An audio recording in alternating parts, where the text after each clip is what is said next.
Semangat pagi Kak John. Semangat pagi Kak Salam Berto. olahraga. Jaya. Wah, Wey. kalau olahraga kan begitu, salam olahraga Harus jaya. ada jayanya. Iya. Begini Kak John. Ya. Berbicara tentang olahraga itu tidak terlepas dari kita berbicara tentang IQ. Kita Betul. berbicara Ya. tentang kemampuan-kemampuan dan lain sebagainya. Ada berbagai macam IQ, ada IQ, ada EQ dan lain sebagainya. Dan salah satu IQ yang paling kuat adalah IQ di bidang fisik, terutama olahraga. Nah, menarik sekali Kak John.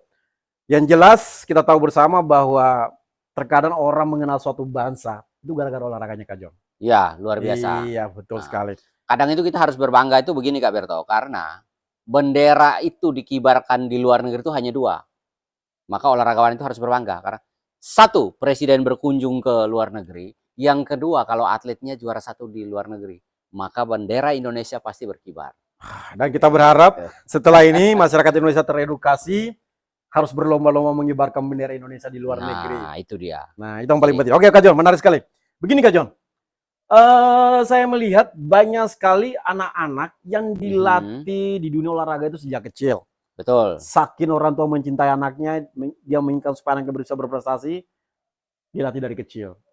Nah, kemudian ada beberapa orang yang secara spontan, misalnya dia tahu bahwa dia punya kemampuan di bidang olahraga, ya udah deh saya latihan dan lain sebagainya. Ya. Nah, persoalannya adalah, menurut saya kehebatan seorang itu tidak dihitung dari berapa lama dia berlatih, tetapi pada saat dia mau lomba itu, dia siap tidak secara mentalitas. Nah, bagaimana Kak John dari sisi hipnosis melihat itu? Nah, begini sebenarnya kan kalau hipnosis karena di dalam, kebetulan kita lagi bicara tentang hipnosport ini. Ya, jadi hipnosis di dalam dunia olahraga itu dinamakan hipnosport. Nah, terus hipnosis itu bagaimana sih? Nah, hipnosis itu sebenarnya seni mempengaruhi atau memberikan sugesti kepada pikiran orang. Artinya kepada orang yang mempengaruhi pikiran, perasaan, dan perilakunya. Nah, terkait dengan kita kaitkan hipnosport berarti mempengaruhi perasaan, pikiran, dan perilaku untuk di bidang olahraga. Nah, kadang itu kan saya sering bertanya begini kepada teman-teman pelatih di luaran sana, saya bilang, kira-kira seorang atlet bahkan pelatih memilih satu cabang olahraga itu mentalnya dulu atau fisiknya dulu, ini menurut Kak Berto ini, atau menurut teman-teman di luar sana? Kalau menurut saya sih mentalnya Kak John. Nah, itu sepakat itu. Nah, Mentalnya, tapi yang terbaliknya tuh begini, ketika dalam perjalanan teman-teman pelatih itu hanya mengintervensi itu fisiknya saja. Fisiknya saja. Jarang dilakukan intervensi. Seolah yang juara itu fisiknya besar, betul, lincah dan lain sebagainya. Tapi kalau mentalnya takut, selesai. Bendera tidak bisa dikibarkan. Iya.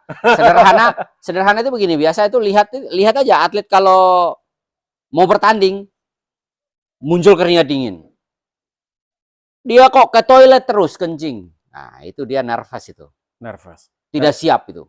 Grogi, mentalnya pasti udah jatuh. Dari ilmu saya otak kirinya terlalu berlebihan. Nah, secara persentase itu boleh dikatakan 50% itu sudah kalah dia sebelum bertanding. Jadi menurut Kak John, bagaimana caranya supaya mengintervensi pikirannya, supaya hal-hal seperti tadi itu bisa diminimalisir, bila perlu dihilangkan, sehingga dia betul-betul siap untuk berlomba. Karena yang dilombakan itu menurut saya sang juara sejati adalah orang yang berani mengikuti perlombaan dari awal sampai akhir. Tetapi apabila dia ikut lomba dan dia bisa menjadi juara, itu kan bukan cuma negara yang bangga. Betul. Dia juga dapat uang loh Kak John. Luar biasa. Bagus itu masa depannya dia. Karena olahraga sekarang ini bukan hanya sebagai hobi, tapi sudah bisa dijadikan sebagai kerjaan. Misalnya juara PON, kalau kita di Bali aja udah sekitar 200 jutaan. 1 medali? Iya, 1 medali emas. Kalau seperti kemarin kita Asian Games 1,5 M. 1,5 M. Luar biasa kan? Apalagi kalau juara Olimpik lebih besar lagi. 1,5 M itu bisa dipakai 1,5 bulan. Wah. Ya, memang tidak menutup kemungkinan itu latihannya mereka luar biasa. Betul.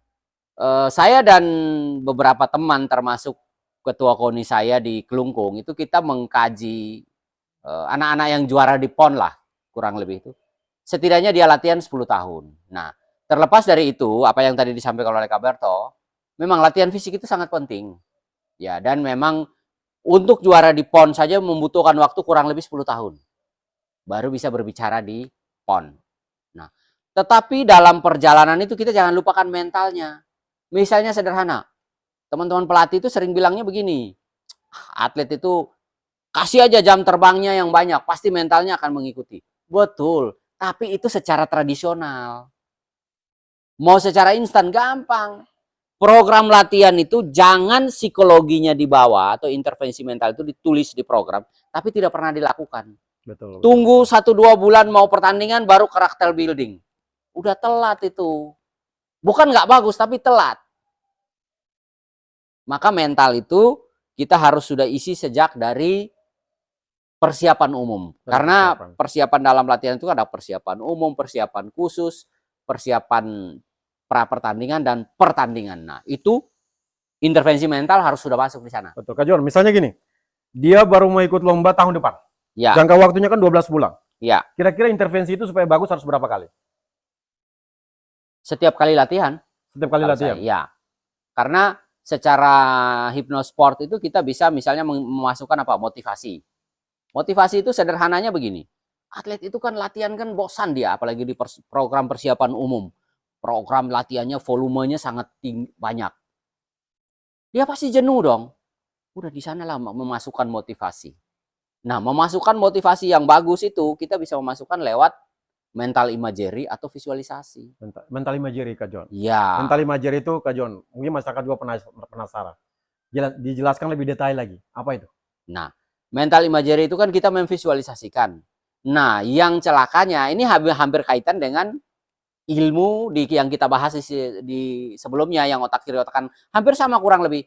Misalnya begini, dia ketemu orang, kalau saya lebih memasukkan itu ke 5 submodalitas. Misalnya orang yang modal visual, auditory, kinestetik, olfaktori, gustatory. Nah, orang yang rata-rata melakukan visualisasi itu sangat mudah, itu ada orang yang tipenya visual. Visual, dengan cara melihat langsung ya. Ya. Nah, orang yang visual itu kalau bagi teman-teman pelatih, untuk mengetahui itu gampang.